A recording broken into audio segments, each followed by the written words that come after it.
hermanos que están por Zoom entonces que no los saluden delante porque estaba viendo un micrófono. Bueno, vamos a lo nuestro, que es lo que nos interesa, lo que nos congrega y lo que nos motiva. Lo que leímos recién tiene referencia obviamente con el nacimiento de nuestro Salvador Jesucristo. La última predicación que hice hace 2 semanas atrás hablaba de cómo Satanás, que había sido condenado a destrucción en el huerto del Edén, cuando le dice esta sentencia de que él va a herir al Salvador, al Mesías, en el tobillo, pero el Salvador le va a herir en su cabeza una herida mortal.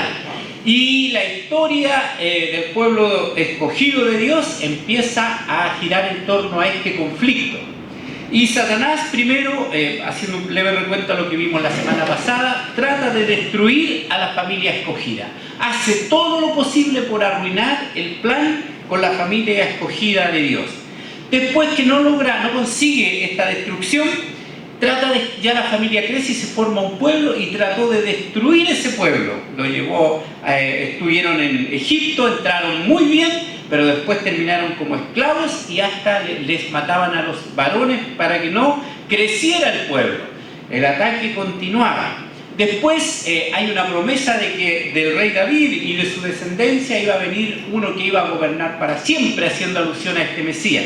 Y Satanás una vez más trata de destruir la casa de David, trata de destruir la casa de Salomón o la familia de Salomón, trata de destruir el reino, lo divide, de hecho en algún momento se divide el reino en 2 partes y parece que el pueblo de Israel está sometido a guerras civiles, a conflicto entre ellos y se complica la situación. Entonces vemos cómo Satanás estaba ahí tratando una y otra vez de que este Mesías, de que este personaje que iba a venir, tratar de sacarlo a como fuera lugar. Pero él trata de usar todos los recursos que puede. Y fuera de usar estas pequeñas artimañas que empieza a tratar de destruir al pueblo de Israel, después se generan unos imperios que eran tremendamente grandes. Y el primero de estos imperios era el imperio babilónico, que Daniel profetiza sobre él. Y este fue un imperio poderoso, fue un imperio muy grande que conquistó prácticamente gran parte del mundo conocido en esa época. Estos reyes, o este superrey, digámoslo así, Nabucodonosor, conquistó gran parte del territorio. Y junto con ellos también tomó al pueblo de Israel como prisionero. Lo llevaron, los deportaron, los sacaron de su territorio y los llevaron hacia Babilonia.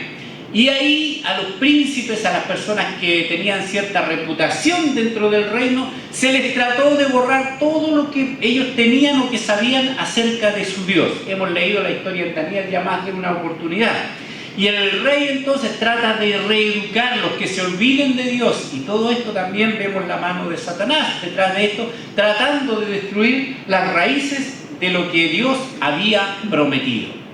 Voy a leer un solo versículo. Mire, consideremos un poquito esto. Era un reino mundial, era un reino poderoso este imperio, no era cualquier cosa, ¿ya? Y el rey era un soberano absoluto, él tenía el poder absoluto para hacer lo que a él se le antojara. Entonces se darán cuenta, si lo miráramos así, en el lío o en el problema que estaba metido el pueblo de Israel, que tenían que someterse a él. Y en Daniel 3:14 voy a leer solo un acontecimiento, porque no quiero entrar tanto en detalle en esto, pero sí quiero que veamos lo difícil o lo complicado que fue el panorama para que llegara el Mesías.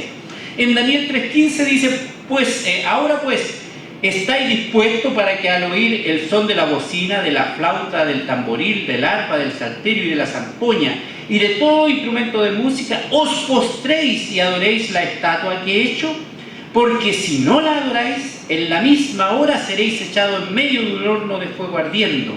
¿Y qué Dios será aquel que os libre de mis manos? Y Sadrach, Mesach y Abednego, que estaban ahí a punto de que si no adoraban esta imagen ser lanzados al fuego, respondieron al rey Nabucodonosor, al emperador máximo del imperio, se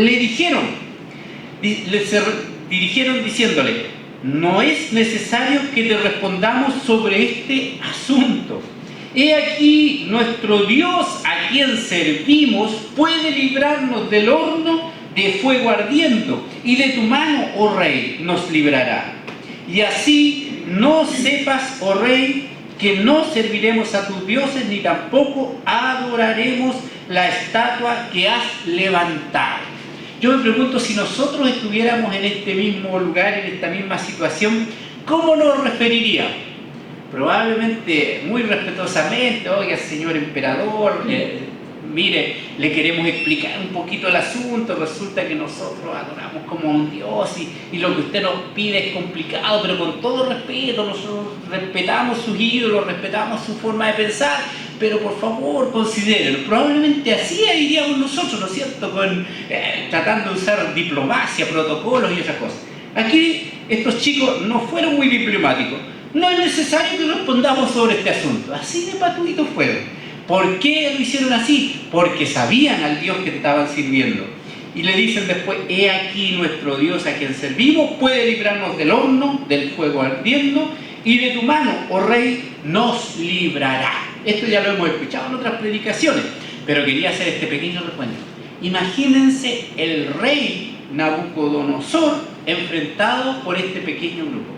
Esto que se empieza a armar aquí es un tremendo torbellino. Aquí estamos hablando del primer imperio, que fue el imperio babilónico, y entre medio de todo ese ardor y furor que había producto de las conquistas que hacía este imperio, ahí aparece el pueblo de Israel, aparece parte de la nación santa hablando de su Dios, ¿no? A pesar del torbellino que los quería consumir, ellos no se doblegaron, no se dejaron llevar por lo que sucedía a su alrededor.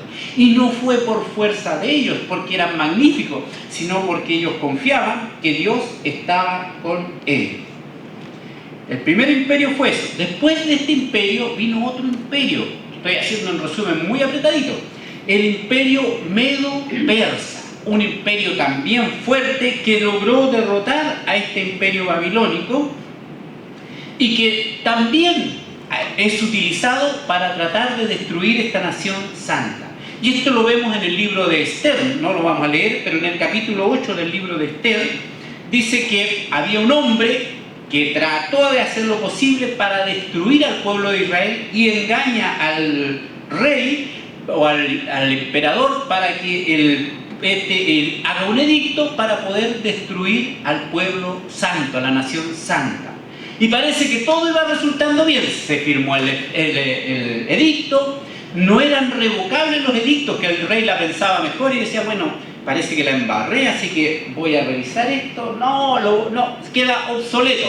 Cuando el rey ponía su firma, su anillo, su sello sobre los edictos, era irrevocable. Aunque se hubiera equivocado, no había nada que hacer. Pero en medio de ese torbellino, sigámoslo diciendo así, de este tremendo imperio, acordémonos, hermanos, no son países, no son pueblitos, era un tremendo imperio poderoso.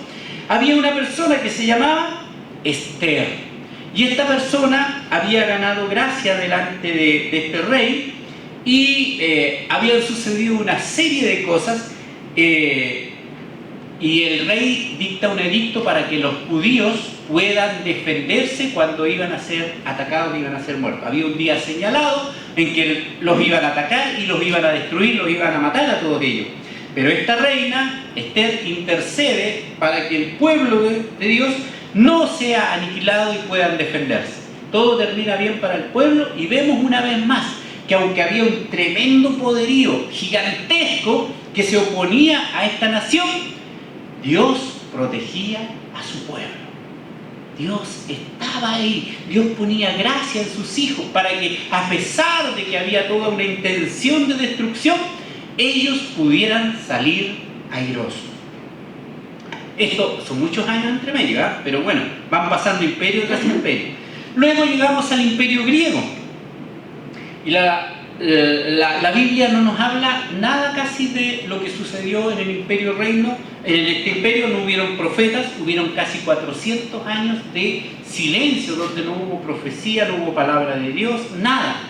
Y este imperio griego que conquistó al imperio medio persa, uno iba tras otro, también conquistaron las tierras de Israel y ellos pasaron a estar bajo este nuevo imperio y también no la pasaron muy bien. Ellos querían su independencia, su libertad, y hubieron muchas escaramuzas, esto lo cuenta la historia secular, no la Biblia, dentro de este pueblo, y estas escaramuzas, estas luchas, guerras o batallas, si lo pudiéramos decir así, no consiguieron su éxito, ¿ya? Y parecía entonces que de alguna forma Satanás había logrado apagar la voz de Dios. 400 años de silencio donde Dios no dijo ni una palabra. Es harto tiempo. Imagínense que tuviéramos 2 cultos y no hubiera lectura de la Biblia. Dios no nos hablara, sino que viniéramos, cantáramos, hiciéramos todo lo más y no leyéramos. 2, 3, 4 cultos. Echaríamos de menos, yo por lo menos echaría de menos. ¿Y cuándo van a poner la predicación de nuevo, no es cierto? Aquí fueron 400 años en que Dios no habló. Imagínense el pueblo cómo se sentía. Probablemente muchos pensaron, Dios nos abandonó, Dios nos dejó. De hecho, se dieron muchas cosas. Se fue formando toda una cúpula religiosa dentro del pueblo que ya no tenía por objeto adorar a Dios, sino que era el autosuficiencia, el poder ganarse la salvación a través de las obras. Y todo esto llevó también muchas otras cosas que fueron afectando al pueblo de Israel. Pero Dios no se había olvidado de su promesa. Vendría uno que iba a ser donde todos íbamos a alcanzar bendición. Después de este imperio griego vino otro imperio, y este ya yo creo que el que más conocemos es el imperio romano. Este imperio es el mayor, el más grande de todos los imperios y el más bestial y sangriento de todos los imperios. Fue el más violento. Y ahí en medio de todo este pueblo, de todo este enjambre de guerra, de conquistas y de pleitos que se formaban ahí entre medio, estaba el pueblo de Israel. Ahí entre medio estaba. Y Dios empieza a obrar en este tremendo imperio, en este violento imperio. Dios empieza a obrar. Si se fijan, ¿por qué hice este pequeño resumen? Porque yo quiero ver el tipo de artillería, si pudiéramos decir así, que Satanás trató de enfocar o usar en contra del pueblo de Dios. No fue una persona solamente, fueron imperios poderosos que trataron de acabar con el pueblo de Israel, pero no lo consiguieron porque Dios estaba ahí y su plan nadie lo podía arruinar. En este imperio entonces, imperio duro, el pueblo de Israel estaba ahí dentro de este grupo de países que formaban este imperio, y parece que Satanás había logrado su fin. No había habido palabra de Dios. Fuera de eso, el imperio ya estaba gobernando con mucha autoridad y muy bruscamente los países que conquistaba, entre ellos Israel, y más encima habían puesto un rey títere, o títere como dicen, en el lugar del rey. Y este rey era Herodes. Era un rey sangriento, maligno, un rey muy malvado, que estaba ahí ocupando el puesto de rey en Israel, ¿ya? Y este hombre, Herodes, era tan violento que cuando, voy a adelantarme un poquito en el tiempo ahí, que cuando supo que el Mesías había nacido, fue capaz de matar a todos los niños de corta edad de su nación. Imagínense lo sanguinario. O sea, ya podemos pensar que se desquite con sus enemigos, con las personas que se oponen a su régimen o a sus ideas, pero a matar a los niños inocentes, qué tremendo, ¿ya? Este señor no era para nada bueno. Voy a leer algunos versículos en Mateo 2:8, de cuando llegan los magos a ver a este niño que había nacido. Ya estaba el niño grande, no estaba en el pesebre, estaba grande. Siempre situamos a los magos en el pesebre. Ahí estaban, llegan al pesebre, pero no llegaron al pesebre el día de nacimiento, llegaron varios tiempos después. Y este encuentro, lo primero que van y enviándolos a Belén, llegaron los magos delante del rey, y él le dice, y enviándolos a Belén, porque ellos le dijeron que habían visto nacer que venía el Mesías, Herodes averigua, va con los sacerdotes, oye, ¿dónde van a ser? Y por ahí le orientan un poquito, ¿no? Por ahí por Belén, la ciudad de David, y él les dice a los reyes, los envía y dice, vayan a Belén, ir allá y averiguar con diligencia acerca del niño, o sea, ser bueno nombre, ¿eh? Y cuando le halléis, hacérmelo saber, para que yo también vaya y le adore. Mire si era la carita buena que puso, ¿eh? Se puso la piel de oveja, ¿ya? Para que yo vaya y le adore. Versículos más adelante, en el 12 dice, después que habían llegado los reyes, habían visto al niño, dice, pero siendo avisados por revelación en sueños, Dios le avisó a los reyes, que no volviesen a Herodes, sino que regresaran a su tierra por otro camino. Dios se encargó también de solucionar este problema, porque los magos pensaban que Herodes parece que los logró engañar y querían volver a decirle a dónde estaba el niño, pero por sueño, revelación, Dios les dijo que se fueran por otro lugar y no visitaran a Herodes.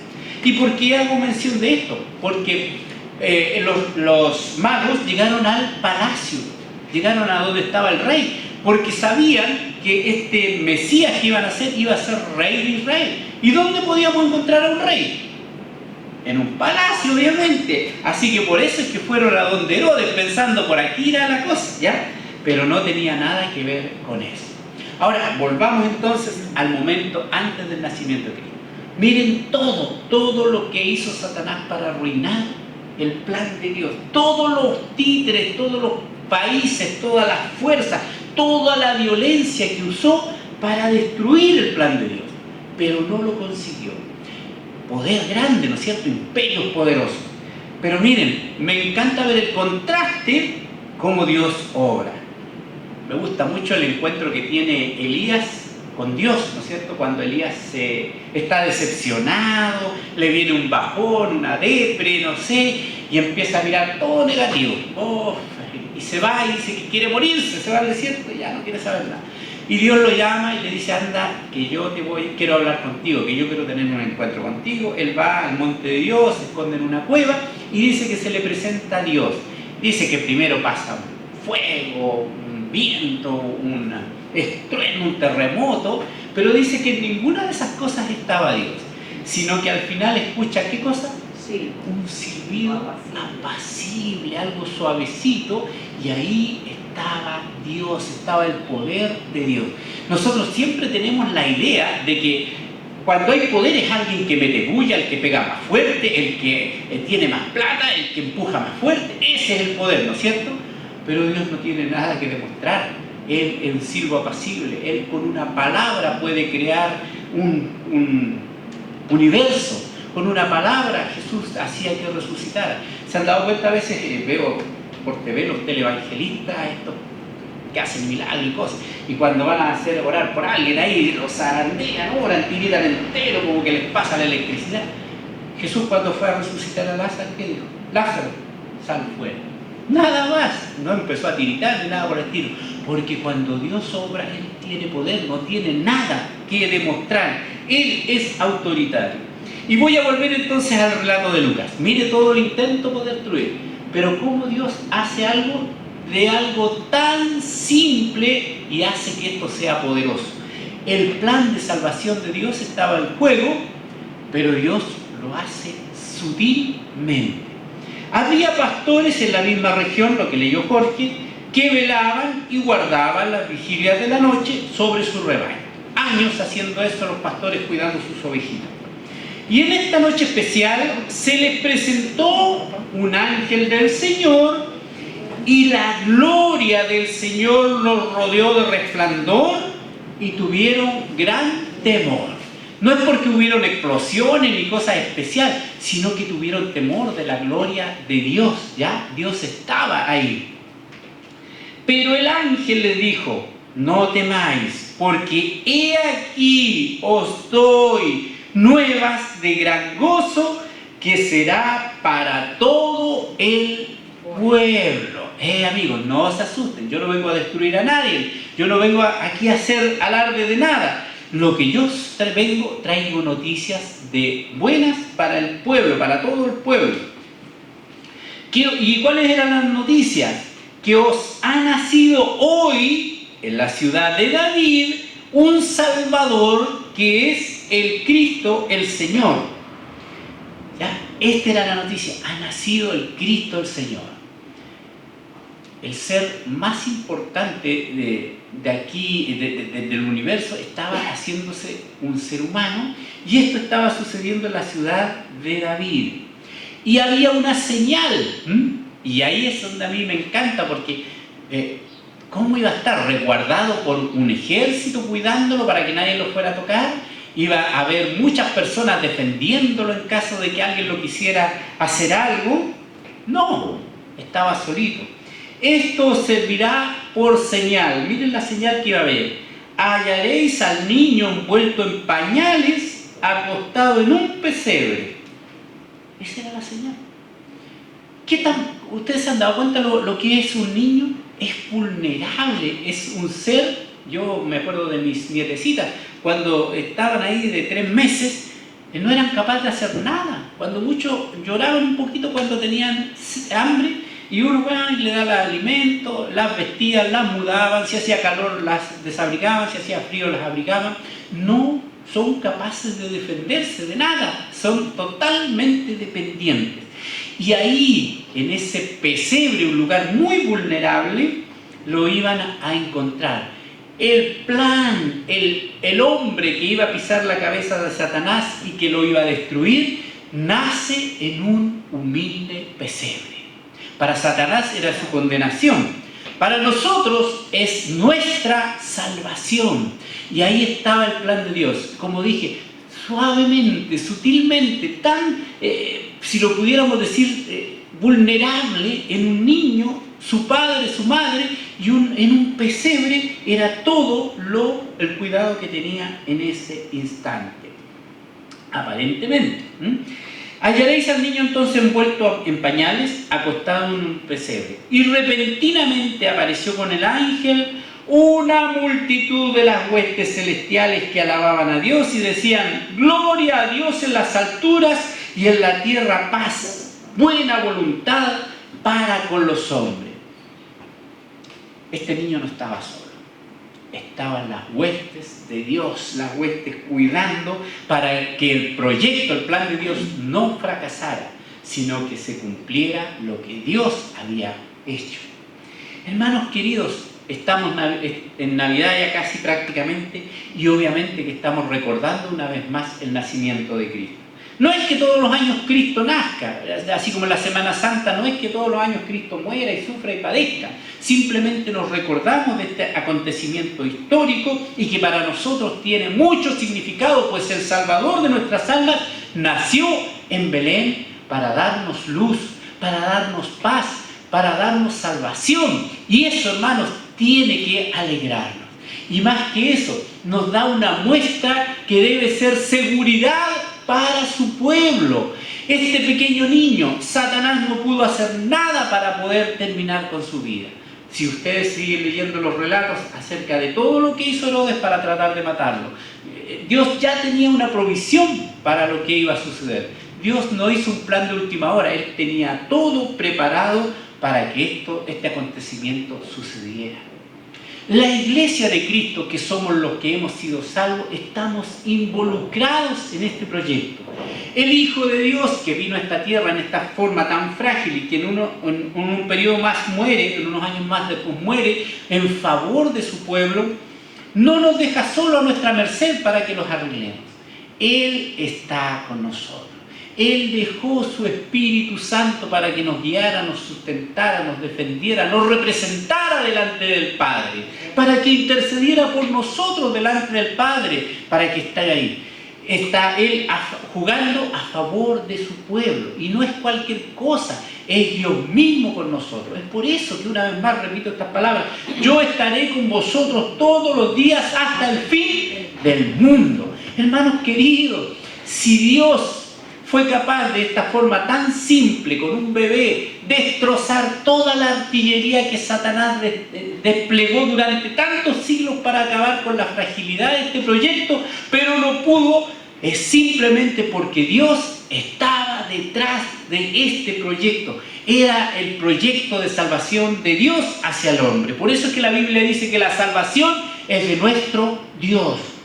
Nosotros que hemos alcanzado salvación, debemos sentirnos tan seguros como se sintió este bebé, tan seguro como las cosas que Dios hizo a través del tiempo protegiendo a su pueblo, porque nosotros somos la continuidad de este pueblo. Y hermanos, no importa lo que se hable, no importa lo que se diga, nosotros estamos resguardados por el más poderoso. No crean que Satanás va a terminar y va a descansar y va a dejar tranquila a la iglesia. Tenemos una guerra contra huestes espirituales. Tenemos la influencia de Satanás que está tratando de volver al mundo en contra de la iglesia, pero no podrá hacerle daño a su pueblo, porque Dios es el que nos cuida, Dios es el que nos guarda, Dios es el que está con nosotros, queridos hermanos. Entonces Navidad para nosotros, fuera de ser el símbolo del nacimiento de nuestro Salvador, debe ser símbolo también del cuidado de Dios también hacia nosotros, así como cuidó a su Hijo en ese momento de fragilidad.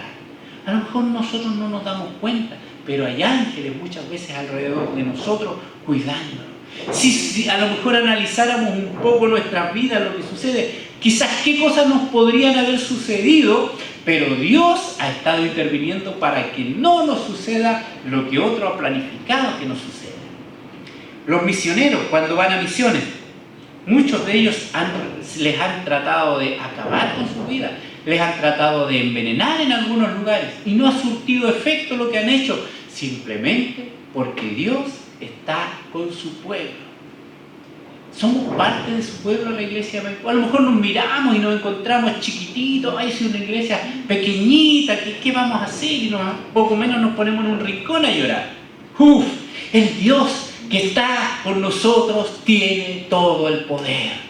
Ese Dios que fue capaz de proteger a Daniel y a sus amigos en medio de ese imperio babilónico. El Dios que fue capaz de proteger a Esther y al pueblo en medio de ese imperio asirio tremendo y terrible. Es el imperio persa. Ese Dios que fue capaz de proteger a su nación en medio de ese imperio griego, es el mismo Dios que nos protege a nosotros. Ese Dios que fue capaz entonces de proteger a su iglesia, a su pueblo, en la época de este imperio tan fuerte. Acuérdense que la iglesia de Jesucristo nació en medio del imperio romano, perseguido por los emperadores, por Nerón y muchos otros emperadores que le hicieron la guerra al cristianismo. Pero Dios sacó al pueblo adelante. Si saltamos un poquito más adelante, llegamos a la Reforma, cuando parece que la fe se había diluido, los principios verdaderos del Evangelio se habían tergiversado, Dios levanta hombres para que una vez más el Evangelio vuelva a su pureza, vuelva a sus raíces y no pierda su efecto. Y aunque fueron perseguidos, fueron muertos, no lograron acabar con ellos y con sus verdades y las enseñanzas bíblicas, porque Dios estaba con ellos. Nos toca a nosotros pelear nuestra última batalla. No sabemos cómo será. A lo mejor no es tan terrible, a lo mejor es muy terrible. Pero no nos preocupemos porque Dios está con nosotros. Si eres cristiano, tienes a tu Dios, querido hermano, a tu disposición. Él está preocupado por nosotros. Él está preocupado por nosotros. Así como estuvo con Pablo en esas cárceles malolientes, llenas de bichos, bacterias, enfermedades, ratones y quizás que otra porquería, ese mismo Dios está con nosotros hoy en día. ¿Quién podrá con nosotros? Si Dios es por nosotros, ¿quién contra nosotros? No hay quien pueda. Y hermano, una vez más, no es nuestra fuerza, no es lo que somos, no es lo que sabemos, es el poder de Dios que está con su iglesia, con su pueblo. Amén. Ese niño nos dio el ejemplo glorioso del cuidado de Dios. Él vino a dar su vida por nosotros.